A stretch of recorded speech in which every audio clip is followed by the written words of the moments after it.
بسم اللہ الرحمن الرحیم. ونزل لما نفر من الصحابة برجل من بني سليم وهو يسوق غنما فسلم عليهم فقالوا ما سلم علينا إلا تقية فقتلوه واستاقوا غنمه. حضرت مفسر اس آیت کریمہ کا شان نزول بیان کرتے ہوئے فرماتے ہیں کہ یہ آنے والی آیت اس وقت نازل ہوئی جب صحابہ کرام کی ایک جماعت بنی سلیم کے ایک شخص کے پاس سے گزری. ٹھیک ہے، وہ شخص اپنی بکریوں کو چرا رہا تھا. فسلما، اس نے آپ ان لوگوں کو صحابہ کرام کو سلام کیا. فقالو، تو یہ کہنے لگے ما سلم علینا الا تقیۃ، اس نے جو ہمیں سلام کیا ہے وہ صرف بچاؤ کے لیے کیا ہے، تقیتاً کیا ہے، اپنے مال اپنی جان کے بچانے کے لیے، ان کی حفاظت کے لیے کیا ہے، یہ اندر سے مسلمان نہیں ہے. فقتلوہ، تو صحابہ نے اس کو قتل کر دیا. واستاقوا غنمہ، اور اس کی بکریاں لے کر کے ہانک کر کے آ گئے.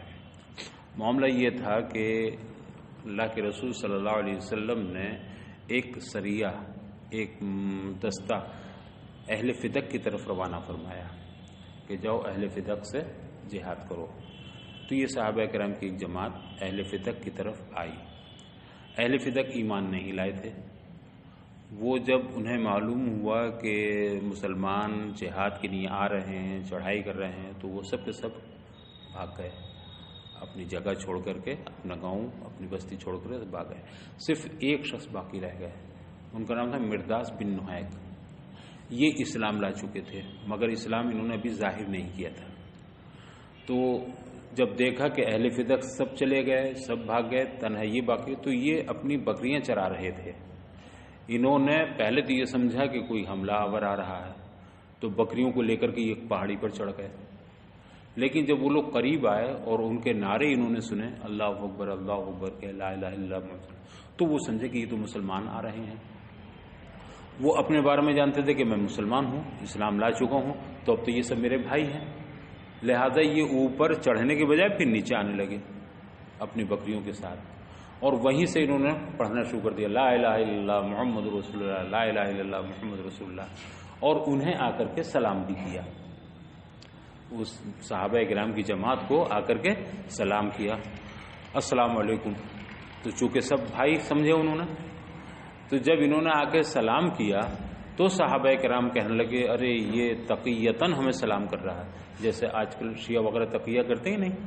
تقیہ مانے اندر کو اپنا اصل چھپا کر کے اور ظاہر کچھ اور کرنا. تو شیعہ بہت تقیہ کرتے ہیں، رافضی وغیرہ مشہور ہیں وہ تقیہ بازی میں، یا اس کے علاوہ اور بھی اس طرح کے لوگ. تو صحابہ بولے کہ نہیں، یہ اپنی جان اپنا مال اپنی بکریاں بچانے کے لیے ہمیں سلام کر رہا ہے، مسلمان ظاہر کر رہا. حالانکہ فدق والے تو سبھی غیر مسلم ہیں، وہ تو کوئی بھی ایمان نہیں لایا ہے، تو یہ کیسے مسلمان ہوگا؟ انہیں معلوم نہیں تھی. اسی جماعت میں، جماعت صحابہ میں حضرت اسامہ بن زید تھے. حضرت اسامہ بن زید اس میں سخت ہو گئے. وہ کہا نہیں یہ بالکل جھوٹا ہے، کلمہ نہیں پڑھا اس نے، مطلب مسلمان نہیں ہے، اور یہ ہمیں دیکھ کر کے اپنی بکریوں کو بچانے کے لیے، اپنی جان بچانے کے لیے کلمہ پڑھ رہا. حضرت اسامہ نے نکالی تلوار اور اس کو قتل کر دیا. اور بکریاں لے کر کے، جو کچھ بکریاں اس کی تھیں، وہ بارگاہ رسول میں حاضر ہو گئے. مدینہ سب لوگ واپس آ گئے. آنے کے بعد انہوں نے یہ ذکر کیا. اللہ کے رسول نے جب یہ سنا کہ یہ مرداس بن فحیک کو قتل کر کے آئے ہیں تو آپ کو بڑا افسوس ہوا، آپ بڑے غمگین ہوئے، اور آپ نے اسامہ بن زید سے بار بار کہا کہ اسامہ تم نے یہ کیا کر دیا، تم نے کیا کر دیا. یہ جب اسامہ کو معلوم ہوا کہ نہیں، میں نے واقعتاً انہیں مسلمان سمجھ کے قتل نہیں کیا ہے، میں تو یہ سمجھا تھا کہ یہ جھوٹ بول رہے ہیں اور انہوں نے کلمہ ہمیں دیکھ کر کے پڑھا ہے اپنی جان مال بچانے کے لیے، یہ مسلمان نہیں ہے. تو انہوں نے عذر پیش کیا کہ یا رسول اللہ، اس نے ہم سے جو کلمہ پڑھا تھا ہمارے سامنے، وہ صرف خوف سے پڑھا تھا، ہماری تلوار کے ڈر سے پڑھا تھا، ہمارے خوف سے پڑھا تھا، ورنہ وہ مسلمان نہیں تھا. فدق والے تو کوئی بھی مسلمان نہیں تھے. تو اللہ کے رسول صلی اللہ علیہ وسلم فرمایا اسامہ تم اس کلمے کا کیا کرو. پھر انہوں نے درخواست کی یا رسول اللہ آپ میری مغفرت کی دعا فرمائیے، مجھ سے تو یہ غلطی ہو گئی، میں نے ایک مسلمان کو قتل کر دیا. بات وہی چلی نا، مومن کو قتل نہیں کر سکتا. تو انہوں نے عرض کیا آپ میرے لیے استغفار فرمائیے، میرے لیے دعائے مغفرت فرمائیے. اللہ مجھے معاف فرما دے. تو اللہ کے رسول صلی اللہ علیہ وسلم بار بار یہ فرمایا اے اسامہ تم اس کلمے کا کیا کرو گے جو انہوں نے پڑھا تھا لا الہ الا اللہ محمد رسول اللہ, وہ تو تمہارے سامنے پڑھا تھا, وہ تو مسلمان تھے, تم اس کلمے کا کیا کرو گے, اس کلمے کا کیا کرو گے. حدیث میں آتا ہے کہ اللہ کے رسول بار بار اس کلمے کو دہراتے رہے, اے اسامہ میں اگر تمہاری نہیں مغفرت کی دعا کر بھی دوں تو تم اس کلمے کا کیا جواب دو گے. اگر جب یہ مواخذہ ہوگا میں نے تو کلمہ پڑھ دیا تھا, کیا تم نے ان کا دل چیر کر دیکھا تھا کہ وہ دل سے نہیں پڑھ رہے تھے, اپنی جان بچانے کے لیے, بکریاں بچانے کے لیے پڑھ رہے تھے؟ کیا تم نے دل چیر کے دیکھا تھا؟ یہ بھی الفاظ ہیں حدیث میں, اے اسامہ کیا تم نے دل چیر کے دیکھا تھا؟ تم نے دل چیر کے تو نہیں دیکھ سکتے تھے تم, پھر تم نے اس کے کلمے کا اعتبار, وہی تو ایک علامت تھی مسلمان ہونے کی ظاہر کرنے کے لیے. بھائی اس زمانے میں آدمی اپنے کو مسلمان ہونا کس طور پر ظاہر کر سکتا ہے؟ کلمہ پڑھ کر کے ہی, سلام کر کے ہی. سلام کرنا, کلمہ پڑھنا, یہی علامتیں تھیں اسلام کی, اور تم نے اس کو مانا نہیں. تو آپ فرماتے رہے کہ اے اسامہ تم اس کلمے کا کیا کرو گے جو انہوں نے پڑھا تھا, اس کلمے کا کیا کرو گے, جب تک سانس رہا آپ یہی دہراتے رہے. حضرت اسامہ کہتے ہیں مجھے اتنا گراں گزر رہا تھا اس وقت, مجھ پر اتنا سخت گزر رہا تھا اللہ کے رسول کا بار بار اس جملے کو دہرانا, کبھی یہ سوچنے لگا یا اللہ میں اس سے پہلے مسلمان ہی نہ ہوا ہوتا, آج مسلمان ہوا ہوتا. مسلمان تو ہوا ہوتا لیکن اس سے پہلے نہ ہوا ہوتا, آج ہوا ہوتا. اس سے پہلے نہ ہوتا تو مجھ سے یہ حادثہ ہی واقع نہیں ہوتا. بھائی مجھ سے یہ واقعہ کیوں سرزد ہوا, یہ حادثہ کیوں میرے ساتھ پیش آیا, اس لیے پہلے مسلمان ہو گیا. تو اتنا سخت مجھ سے یہ ایسی غلطی ہوئی ہے کہ کاش میں آج سے پہلے مسلمان نہ ہوا ہوتا, آج مسلمان, تاکہ اس بڑے گناہ سے میں بچ جاتا. بہر اللہ کے رسول نے ان کے لیے دعائے مغفرت فرمائی. آگے ہوا تو یہ آیت کریمہ نازل ہوئی. سنیے, یا ایھا الذین آمنوا اذا ضربتم سافرتم للجہاد فی سبیل اللہ فتبینوا, اے ایمان والو جب تم راہ خدا میں جہاد کے لیے سفر کرو. اذا ضربتم سافرتم بالجہاد فی سبیل اللہ, جب تم اللہ کی راہ میں جہاد کے لیے سفر کرو, نکلو, تو فتبینوا تو خوب تحقیق کر لو, ہر ایک کے اوپر تلوار ایسے نہ چلاؤ. تحقیق کا مطلب یہ اگر کوئی علامت اسلام ظاہر ہو تو تلوار کو قابو میں رکھو اپنے. ہاں جب وہ علامت اسلام ظاہر نہ ہو اور تمہیں پورے طور پر یقین ہو جائے کہ یہ مسلمان نہیں ہے, کافر ہے, مشرک ہے, تبھی اپنی تلوار استعمال کرو. تو فتبینوا تحقیق کر لو, خوب تفتیش کر لو, اس کے بعد اپنی تلوار آگے بڑھاؤ. وفی قراءۃ بالمثلثۃ فی الموضعین, اور ایک قراءت میں تبینوا میں تا کے بجائے سا کے ساتھ ہے, فتبینوا نہیں ہے بلکہ فتثبتوا ہے. تا جو ہے وہ کس سے بدلی ہے؟ سا سے. تثبت کے معنی بھی غور و فکر کرنے کے آتے ہیں, تفتیش کے آتے ہیں, انتظار کرنے کے, مہلت دینے کے. گویا تم ایک دم تلوار نہ چلاؤ بلکہ تھوڑی تفتیش کرو, اسے مہلت دو, اتنا موقع دو کہ وہ اپنا اسلام ظاہر کرے, یا اسلام نہیں لایا ہے تو اس کا کفر ظاہر ہو, لیکن ایک دم تلوار نہ چلاؤ. تو فتبینوا ہو یا فتبسطوا ہو, تثبت فتثبتوا دونوں کے معنی ایک ہی ہیں, انتظار کرنا, تحقیق کرنا, غور و فکر کرنا. فی الموضعین دونوں جگہ میں, ایک تو یہی فتبینوا اور ایک آگے بھی آ رہا فتبینوا, وہاں پر بھی یہ ہے اوپر فمن اللہ علیکم فتبینوا. تو دونوں جگہ دو قرأتیں ہیں, فتبینوا بھی اور فتثبتوا بھی, دونوں قرأتیں ہیں. ولا تقولوا لمن القى الیکم السلام, اور جو تمہیں سلام کرے, القى الیکم السلام جو تمہیں سلام کرے, سال میں پہل کرے, لا تقولوا لست مؤمنا, تو تم اس کو یہ نہ کہو کہ تم مومن نہیں ہے. ولا تقولوا لمن القى الیکم السلام, جو تمہیں سلام کرے اس کے بارے میں یہ نہ کہو کہ لست مؤمنا, تم تو مومن نہیں, تم جان بچانے کے لیے پڑھ رہے ہو. نہیں, جب کلمہ پڑھ لے تو اس پر اطمینان کرو, یقین کرو, اور اسے اسلام مسلمان سمجھ کر کے, اس کا اسلام مان کر کے اسے چھوڑ دو, اس پر تلوار نہ چلاؤ. حضرت مفسر فرماتے ہیں سلام میں دو قرات ہیں, ایک الف کے ساتھ یعنی علیکم السلام, سلام وہی سلام کے معنی میں جب تمہیں کوئی سلام کرے, تحیت کرے, اے تحیت, جب سلام الف کے ساتھ ہوگا تو معنی میں کیا ہوں گے؟ تحیت. ودونہا, اور دوسری قرات کیا ہے؟ سلم بغیر الف کے, یا سلم سین کے کسرے کے ساتھ بھی ہے, دونوں لغتیں ہیں. تو سلم ہو یا سلم ہو, اس کے معنی ہے انقیاد, یعنی جب وہ تمہاری اطاعت قبول کر لے, جب تمہاری اطاعت قبول کر لے, تمہارا فرما بردار ہو جائے, تو بقول کلمت شہادت التی ہی امارۃ علی اسلامہ, کس طور پر اطاعت قبول کر لے یا تمہارا مطیع ہو جائے؟ اس کلمہ شہادت کو پڑھ کر جو اس کے اسلام کی نشانی ہے، جو اس کے مسلمان ہونے کی علامت ہے، وہ کلمہ پڑھ کر کے، وہ کیا؟ لا الہ الا اللہ. تو یا تو وہ تمہیں سلام کرے، یا وہ کلمہ جو اس کے مسلمان ہونے کی علامت اور پہچان ہے وہ کلمہ پڑھ لے. اور وہ کلمہ کیا ہے؟ لا الہ الا اللہ محمد. تو اس وقت لستا مومنن، تم کیا نہ کہو اس کے بارے میں، تم ایسے نہ کہو کہ تو مسلمان نہیں ہے. وَإِنَّمَا قُلْتَ هَذَا تَقِيَّةً لِنَفْسِكَ وَمَالِكَ، اور تو نے جو یہ کلمہ پڑھا ہے، وَإِنَّمَا قُلْتَ هَذَا، تم یہ نہ کہو کہ تم مسلمان نہیں ہے، اور تو نے جو کلمہ پڑھا ہے تقیۃً لنفسک و مالک، تو نے کیوں پڑھا یہ کلمہ؟ اپنی جان اور اپنے مال کو بچانے کے لیے. یہ نہ کہو فتقتلوہ، اور یہ کہہ کہ تم اسے کیا کر دو؟ قتل کر دو. تو ایسا نہ کرو. تبغون تطلبون بذالک، اور اس قتل کرنے سے تمہارا مقصد کیا ہو، تم کیا چاہتے ہو، تمہاری کیا خواہش ہو؟ عرض الحیات الدنیا متاعها من الغنیمت، یعنی تم اسے قتل کر کے اس کا دنیاوی سامان لینا چاہتے ہو. وہ دنیاوی سامان کیا؟ مثلا بکریاں ہیں، یہ مال غنیمت ہے. تو تم چاہتے ہو اس کو قتل کر کے دنیاوی زندگی کا متاع، دنیاوی زندگی کا سامان ہے، متاعها من الغنیمہ، یعنی دنیاوی مال و متاع سے مراد مال غنیمت تم حاصل کرنا چاہتے ہو. قتل کر دو گے، جو کچھ مال بچے گا اسے غنیمت سمجھ کے لے کے آ جاؤ گے. تو سنو، فعند اللہ مغانم کثیرہ، اللہ کے پاس تو بہت غنیمتیں ہیں. تم ایک ذرا سی بکریوں کی نہیں ہے، ذرا سے مال غنیمت کی نہیں ہو، اس کو قتل کر دو جبکہ وہ اسلام کا کلمہ بھی پڑھا رہا ہے. تو تم جس مال غنیمت کی طلب میں، جس مال غنیمت کی خواہش میں تم قتل کرتے ہو، ایسے نہ کہو کہ تو مومن نہیں ہے اور تو تقیتاً کلمہ پڑھ رہا ہے اپنی جان و مال کو بچانے کے لیے. نہیں، اگر یہ غنیمت تمہارے دل میں ہے، اس غنیمت کا حصول، تو اللہ کے پاس اس سے بہت زیادہ غنیمتیں موجود ہیں. اللہ کے خزانے میں کیا کمی ہے؟ فعند اللہ مغانم کثیرہ، اللہ کے پاس تو بہت غنیمتیں ہیں. تغنیکم عن قتل مثلہ لمالہ، اس مال کے لیے اس طرح کے قتل سے وہ غنیمتیں تمہیں بے نیاز کر دیں گی. اللہ کا فضل اگر جوش میں آئے گا، اللہ کے خزانے جب کھل جائیں گے تمہارے لیے، تو یہ تو غنیمت کچھ بھی نہیں ہے.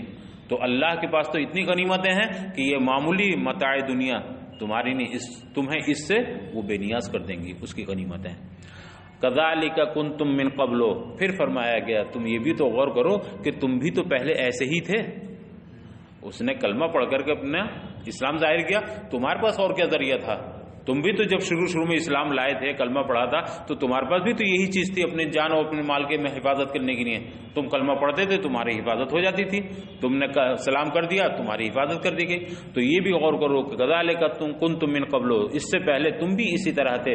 تعصم دماؤکم واموالکم بمجرد قولکم الشہادہ، تمہارے خون اور تمہارے اموال کی بھی حفاظت صرف تمہارے کلمہ شہادت پڑھنے ہی کی وجہ سے تو ہوتی تھی، اور تو کوئی چیز نہیں تھی تمہارے بچاؤ کے لیے.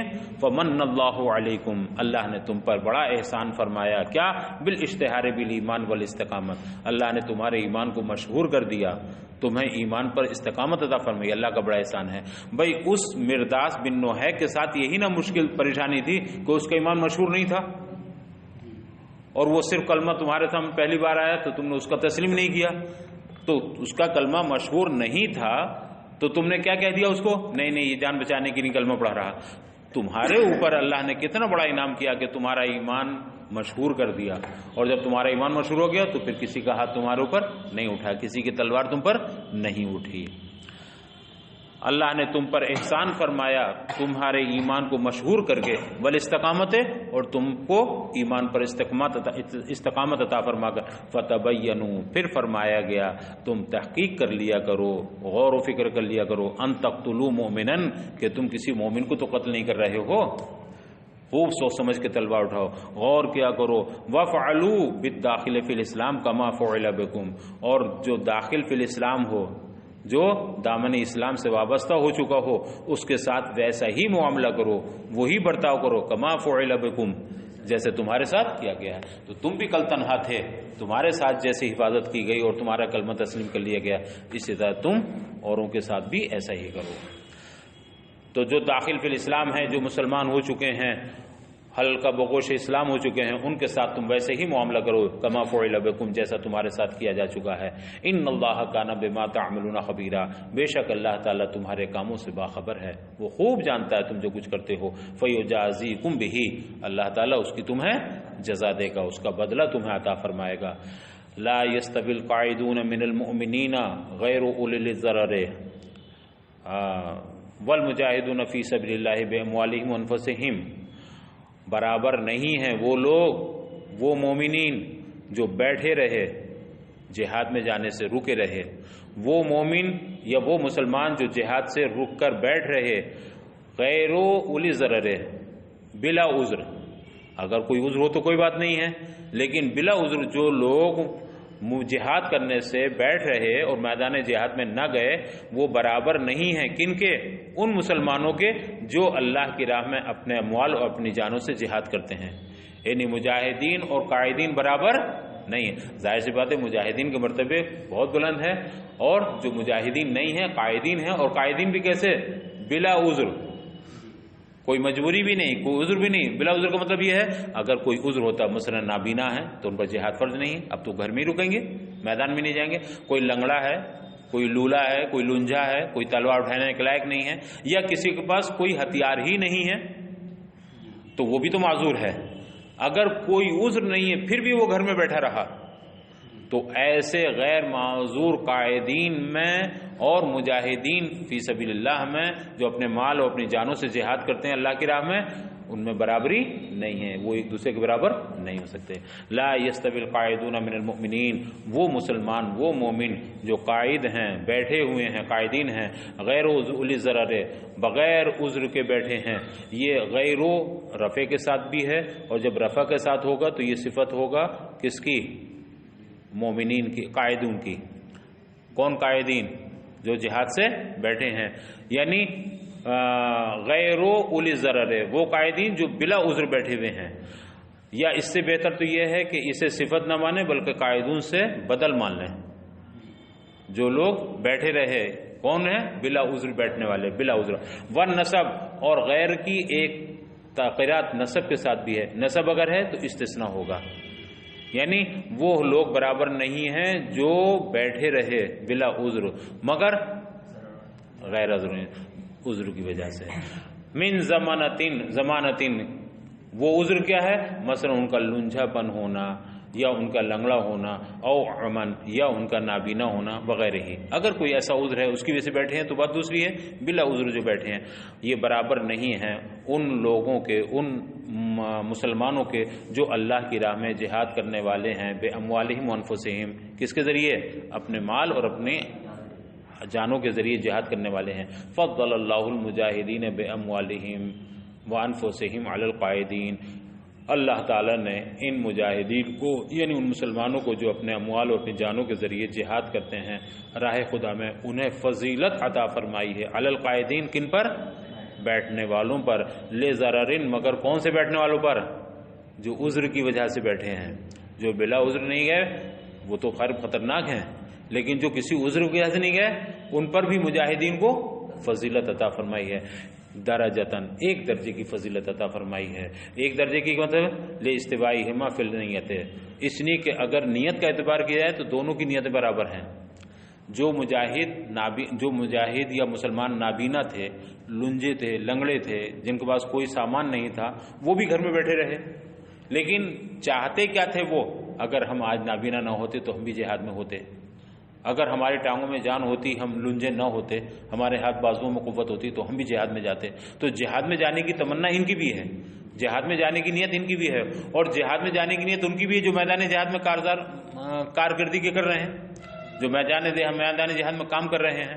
تو نیت میں تو دونوں برابر ہیں، جو عذر کی وجہ سے گھر میں رکے بیٹھے ہیں وہ بھی، اور جو میدان جہاد میں کام کر رہے ہیں وہ بھی، دونوں کی نیتیں جہاد کی ہیں، تو نیت میں دونوں برابر۔ لیکن ایک درجہ فضیلت مجاہدین کو حاصل ہے، وہ کس بات کی؟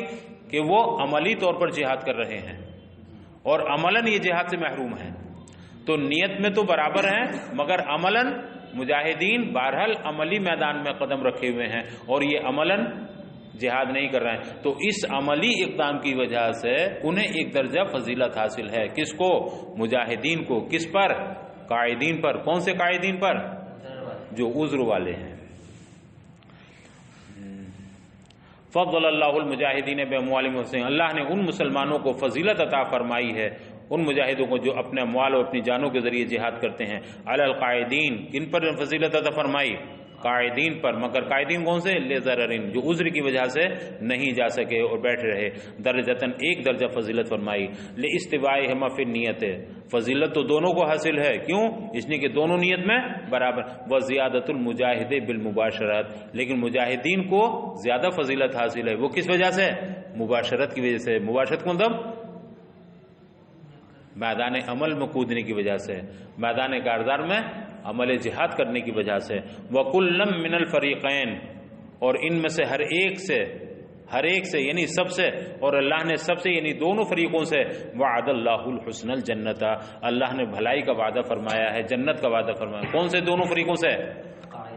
جو مجاہدین بھی ہیں اور جو عذر کی وجہ سے قائد بھی، ان دونوں سے اللہ نے بھلائی کا یعنی جنت کا وعدہ فرمایا، اللہ دونوں کو جنت عطا فرمائے گا۔ وفضل اللہ المجاہدین علی القائدین غیر ضرر اجرا عظیما، اور اللہ نے مجاہدین کو ان قائدین پر جو بلا عذر بیٹھے رہے، اجرن عظیمہ، انہیں اجر عظیم کے اعتبار سے فضیلت عطا فرمائی ہے۔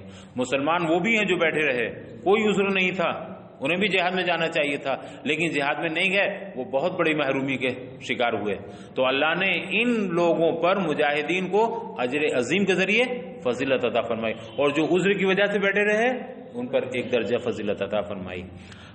اجرن عظیمن، ان کو مجاہدین کو قائدین جو غیر معذور تھے ان پر اجر عظیم کے ذریعے فضیلت عطا فرمائی۔ وَيَبْدُلُ مِنْهُ، اور اسی اجرن ہی سے بدل ہے درجات مِنْهُ، اللہ نے ان پر فضیلت عطا فرمائی، اپنی طرف سے درجات عطا فرمائے، بلند مرتبے عطا فرمائے۔ منازل بعضها فوق بعض من الکرامت، یعنی عظمت و بزرگی کے درجات جو ایک سے بڑھ کر ایک ہیں، اللہ نے انہیں عطا فرمائے۔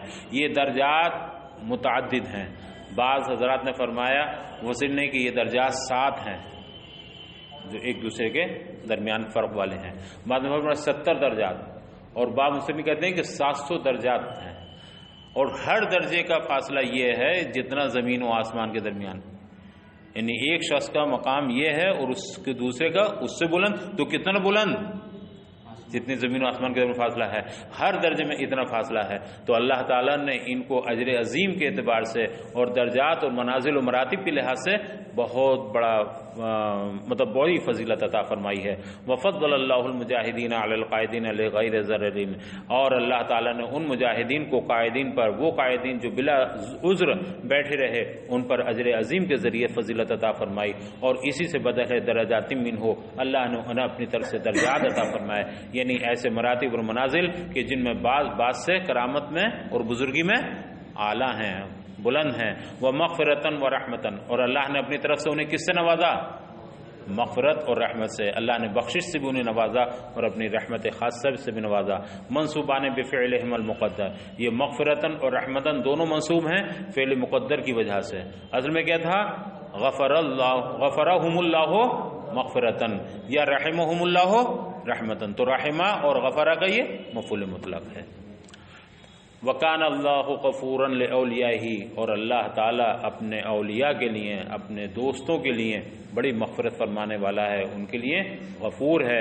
وَرَحِيمًا بِأَهْلِ طَاعَتِهِ، اور اپنے تمام اطاعت گزاروں کے لیے بڑا رحم فرمانے والا ہے۔ تو اللہ غفور الرحیم ہے، بخشنے والا اور اپنے اطاعت گزاروں پر رحم فرمانے والا ہے۔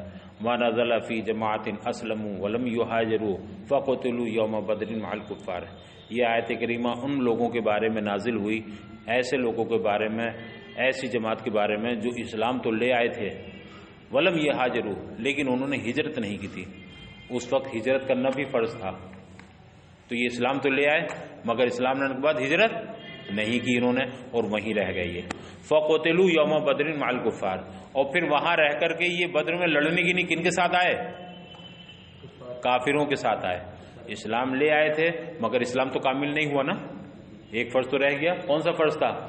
ہجرت کرنا، تو ہجرت نہیں کی وہیں رہ، اور وہاں رہ کر کے جب بدر کا معرکہ ہوا تو اس میں کافروں کے ساتھ ساتھ آ گئے، اور جب کافروں کے ساتھ آئے تو ظاہر سی بات ہے مسلمان مجاہدوں نے جن کافروں کو قتل کیا انہیں میں یہ بھی قتل کیے گئے، کون؟ جو اسلام لا چکے تھے اور کافروں کے ساتھ آئے تھے لڑنے کے لیے۔ اللہ تعالیٰ نے ان کے بارے میں ارشاد فرمایا ان الذین توفاہم الملائکۃ ظالمی انفسہم، بے شک وہ لوگ جنہیں فرشتوں نے وفات دی، یعنی جن کی فرشتوں نے جان نکالی، جنہیں فرشتوں نے وفات دی، ظالمی انفسہم، یہ کون لوگ تھے؟ یہ وہ لوگ تھے جنہوں نے اپنے اوپر ظلم کر لیا تھا۔ ظلم کیسے کیا تھا؟ ظاہر سی بات ہے وہاں رک کر کے ظلم کیا، ہجرت کرنی تھی، ہجرت نہیں کی انہوں نے، جبکہ ہجرت کے سامان ان کے پاس بھی تھے، ہجرت ان کی نہیں آسان تھی، پھر بھی نہیں کی۔ ظالمی انفسہم، یہ اپنے اوپر ظلم کر چکے تھے، بالمقام مع الکفار، اور ان کے ظلم کی وجہ کیا تھی کہ یہ کافروں کے ساتھ کھڑے ہو گئے، بدر میں لڑنے کسی کے ساتھ آئے، ہجرت نہیں کی اور کافروں کے ساتھ مسلمانوں کے مقابلے میں آ گئے، یہ اپنے اوپر ظلم کرنے بالمقام مع الکفار، کفار کے ساتھ کھڑے ہونے کی وجہ سے، وترک الہجرت، اور دوسرا ظلم کیا تھا ان کا؟ ترک ہجرت کی، یہ بھی ظلم، اور کافروں کے ساتھ آئے مل کر کے، دوسرا ظلم۔ قالوا لهم مؤبخین فیما کنتم، تو ان سے فرشتوں نے کہا توبیخاً، انہیں ذرا زجر و توبیخ نے ڈانٹتے ہوئے کہا فیما کنتم، تم کس نشے میں تھے، تم کس حال میں تھے، تم کس چیز میں تھے، کس گمان میں تھے تم، اے فی ای شیء کنتم، یعنی تم کس چیز میں تھے، من امر دینکم، اپنے دین کے معاملے میں۔ ارے جب تم اسلام لے آئے تھے تو تمہیں ہجرت کر لینی چاہیے تھی، اور جب تم مسلمان ہو گئے تھے تو کافروں کے ساتھ نہیں آنا چاہیے تھا، تو تم کیا سمجھتے تھے، تم کس گمان میں، کس شے میں تھے تم کہ تم نے ہجرت بھی نہیں کی اور ان کے ساتھ لڑنے کی نہیں آئے۔ قالوا متعذرین کنا مستضعفین، تو یہ کیا کہنے لگے، عذر خواہی کرتے ہوئے، عذر پیش کرتے ہوئے کہنے لگے کنا مستضعفین عاجزین عن اقامت الدین، کہنے لگے ہم بڑے کمزور تھے، ہم دین قائم رکھنے سے عاجز تھے، یعنی ہماری یہ حیثیت نہیں تھی کہ ہم کلم کلا مسلمان ہو کر کے وہاں رہتے، ہم کمزور تھے، اقامت دین سے عاجز تھے، فی الارض، اے ارض مکہ تھا، کہاں پر؟ سرزمین مکہ پر، وہاں بڑے ظلم کرنے والے تھے تو ہم ان سے عاجز تھے، ان کا مقابلہ نہیں کر سکتے تھے سرزمین مکہ پر۔ قالوا لهم توبیخا، تو پھر فرشتوں نے ان سے توبیخا کہا، یہ تو جب روح نکال رہے تھے تو اس وقت کہا نا کہ کیا ہوا تمہیں، تم کس چیز میں تھے، تم کس گمان میں تھے، کس نشے میں تھے۔ اب اس کے بعد پھر جب انہوں نے یہ عذر پیش کیا کہ ہم کمزور تھے تو فرشتوں نے پھر ان سے توبیخا کہا الم تکن ارض اللہ واسعۃ، کہہ رہے ہو کہ ہم وہاں کمزور تھے، ہمارے پاس کوئی ایسا معاملہ، کیا تم بتاؤ اللہ کی زمین کشادہ نہیں تھی، تم وہیں رہ گئے، اگر تم وہاں پریشان تھے تو آ جاتے وہاں سے، پناہ گاہ تو تھی ہی، کون سی پناہ گاہ تھی؟ مدینہ منورہ کی سرزمین، تو اہل مکہ اگر وہاں ظلم و ستم کے شکار تھے تو تم وہاں سے پناہ گاہ میں آ جاتے، مدینہ منورہ آ جاتے، تو اللہ کی زمین تنگ تو نہیں تھی؟ پائے مرا تنگ نیست اور ملک خدا پائے مرا لنگ نیست اور ملک خدا تنگ نیست، ارے اگر تم وہاں پریشان تھے تو ہجرت کر کے آ جاتے۔ پھر ان سے توبیخاً کہا الم تکن ارض اللہ واسعۃ، کیا اللہ کی زمین کشادہ نہ تھی، فتہاجروا فیہا، تم ہجرت گاہوں میں ہجرت کر لیتے، جہاں لوگ ہجرت کر رہے تھے وہیں پر تم پر ہجرت فرض، تم ہجرت کر لیتے، من ارض الکفر الی بلد آخر، کہاں سے ہجرت کر لیتے؟ ارض کفر سے، سرزمین کفر سے کسی دوسرے شہر کی طرف ہجرت کر لیتے، مدینہ منورہ کی طرف آ جاتے، کما فعل غیرکم، جیسا تمہارے دوسرے بھائیوں نے کیا، جیسا اور مسلمانوں نے کیا کہ انہوں نے مکہ چھوڑ دیا، جب مکے والوں نے ستایا انہیں پریشان کیا تو مکہ چھوڑ کے کہاں گئے؟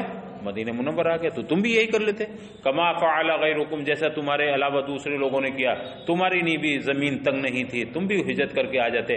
قال تعالی، اللہ تعالی ارشاد فرماتا ہے ان لوگوں کے بارے میں، فاولئک مأواہم جہنم وساءت مصیرا، یہی وہ لوگ ہیں جن کا ٹھکانہ کیا ہے؟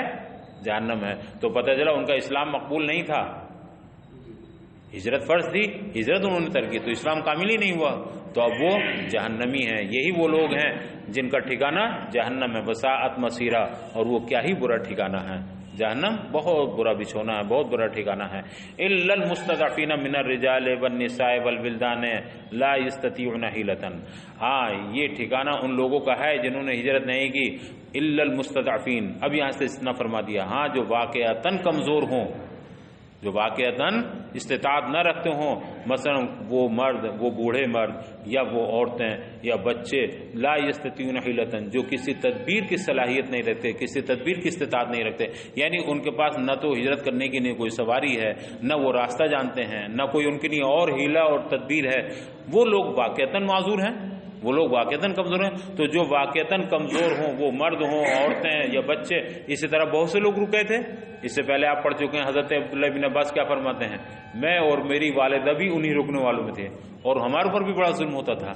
تو کچھ تو ایسے تھے کہ انہیں نکلنے ہی نہیں دیتے تھے وہ ظالم، یا کچھ ایسے تھے کہ ان کی طرف سے اگر رکاوٹ نہیں تھی تو یہ نہیں نکل نہیں سکتے تھے، اتنے کمزور تھے، ان کے پاس سواری نہیں تھی، ان کو راستے نہیں معلوم تھے، تو اس لیے نہیں نکل سکتے. تو ایسے لوگ جو واقعتاً کمزور ہیں، مرد ہوں، عورتیں ہیں، بچے، لا یستطیعون حیلۃ، ہیں ان کو کسی تدبیر کی استطاعت انہیں نہیں تھی. لا قوت لہم علی الہجرت، نہ تو انہیں ہجرت پر ہجرت کی طاقت تھی، ہجرت کی قوت تھی، ولا نفقۃ، اور نہ ان کے لیے زیادہ راہ تھا، وہ اگر نکلتے بھی تو راستے میں کھانے پینے کچھ نہیں تھا، تو اس لیے انہوں نے ہجرت نہیں کی. ولا یہتدون سبیلا، اور وہ نہیں جانتے تھے ہدایت، یعنی ہدایت کا راستہ، یعنی ہجرت گاہ کا راستہ نہیں جانتے تھے، کمزور تھے. یا لا یہتدون سبیلا، وہ ہجرت کی راہ نہیں جانتے تھے، ہجرت کا طریقاً الی ارض الہجرت، جدھر ہجرت کرنی ہے سرزمین ہجرت کا راستہ انہیں معلوم نہیں تھا. فَأُولَٰئِكَ عَسَى اللَّهُ أَن يَعْفُوَ عَنْهُمْ، تو یہ وہ لوگ ہیں کہ عنقریب اللہ تعالیٰ ان کو معاف فرما دے گا. عسا یہ ترجی کے معنی میں آتا ہے، لیکن جب اس کی نسبت اللہ کی طرف ہوتی ہے اور قرآن میں ہوتا ہے تو پھر یہ یقین کے معنی میں ہوتا ہے. تو یقیناً یہی لوگ ہیں کہ یقیناً اللہ تعالیٰ ان سے معاف فرما دے گا. وَكَانَ اللَّهُ عَفُوًّا غَفُورًا، اور اللہ تعالیٰ بہت معاف فرمانے والا اور بہت بخشنے والا ہے. وَمَن يُهَاجِرْ فِي سَبِيلِ اللَّهِ يَجِدْ فِي الْأَرْضِ مُرَاغَمًا، اور جو شخص اللہ کی راہ میں ہجرت کرتا ہے نا، فی الارض زمین پر، یہ زمین پر، مراغمن تو وہ پا لیتا ہے مراغم کو. مراغم سے مراد پناہ گاہ کو، ہجرت گاہ کو. جو ہجرت کرنا چاہتا ہے، جو ہجرت کرتا ہے اللہ کی راہ میں، وہ ہجرت کی طرف، ہجرت کی راہ پا ہی لیتا ہے، وہ ہجرت گاہ پا لیتا ہے. مراغم معنی میں مہاجرن کے، یعنی ہجرت گاہ پا لیتا ہے. کثیرن وسعتن، اور پا لیتا ہے وہ بہت سی ہجرت گاہوں کو، وسعتن فی الرزق، اور رزق میں کشادگی کو بھی پا لیتا ہے. تو اللہ کی راہ میں ہجرت کی تم نکلو تو صحیح، اللہ تعالیٰ تمہیں رہنمائی فرمائے گا، راہ ہجرت بھی تمہیں عطا فرمائے گا، ہجرت گاہ کی طرف بھی تمہیں، اور دوسرے تمہارے لیے رزق میں بھی وسعت فرما دے گا. تو وہ وسعتن، اور وہ رزق میں بھی وسعت پا لیتا ہے. وَمَن يَخْرُجْ مِن بَيْتِهِ مُهَاجِرًا إِلَى اللَّهِ، اور جو شخص اپنے گھر سے اللہ اس کے رسول کی طرف ہجرت کے لیے نکلا، ثم يدرك الموت، اور پھر اسے موت نے آ لیا، موت نے اسے اپنی آغوش میں لے لیا راستے ہی میں. کما وقع لجندب بن زمرۃ اللیثی، جیسا کہ یہ واقعہ حضرت جندب بن زمرہ لیثی کے ساتھ پیش آیا ہے. یہاں بعض مفسرین نے جندب کی بجائے جندب ذکر کیا ہے. ان کا بھی معاملہ یہی تھا کہ یہ بہت کمزور تھے اور ان کا اتنی طاقت قوت نہیں تھی کہ یہ ہجرت کر سکیں. کچھ لوگ تو وہ ہیں جن کے پاس سواری نہیں، کچھ وہ چل ہی نہیں سکتے، کچھ وہ جو راستہ نہیں جانتے، کچھ لوگ جن کے پاس زیادہ راہ نہیں، یہ سب کیا ہیں؟ معذور ہیں. ٹھیک ہے. تو یہ حضرت جندب بن زمرہ لیثی، ان کا معاملہ یہ تھا کہ یہ چلنے پھرنے سے بھی کمزور تھے اور بالکل بستر مرگ پر کہہ لیجیے وہیں موجود تھے. انہوں نے اپنے بیٹوں کو بلایا اور بیٹوں کو بلا کر کے کہا، دیکھو بھائی میں مسلمان ہوں، اب میں چاہتا ہوں کہ میں ہجرت کر کے اپنا اسلام، اپنا ایمان کامل کر لوں، اور میرے پاس اور کوئی رکاوٹ نہیں ہے علاوہ اس کے کہ میں چل نہیں سکتا. تم میری چارپائی لے کر کے مجھے مدینہ پہنچا دو، میں چل نہیں سکتا. تو بیٹوں سے کہا تم مجھے ہجرت کرا دو اور میں یہاں سے چلا جاتا ہوں، اور اگر میں راستے میں چلا بھی گیا تو کم سے کم وہاں ہجرت کے راستے میں تو میں مروں گا. تو بیٹوں نے انہیں چارپائی پہ ڈالا. آتا ہے کہ چارپائی پہ ڈال کر کے بیٹے انہیں ہجرت کے لیے لے کر چلے.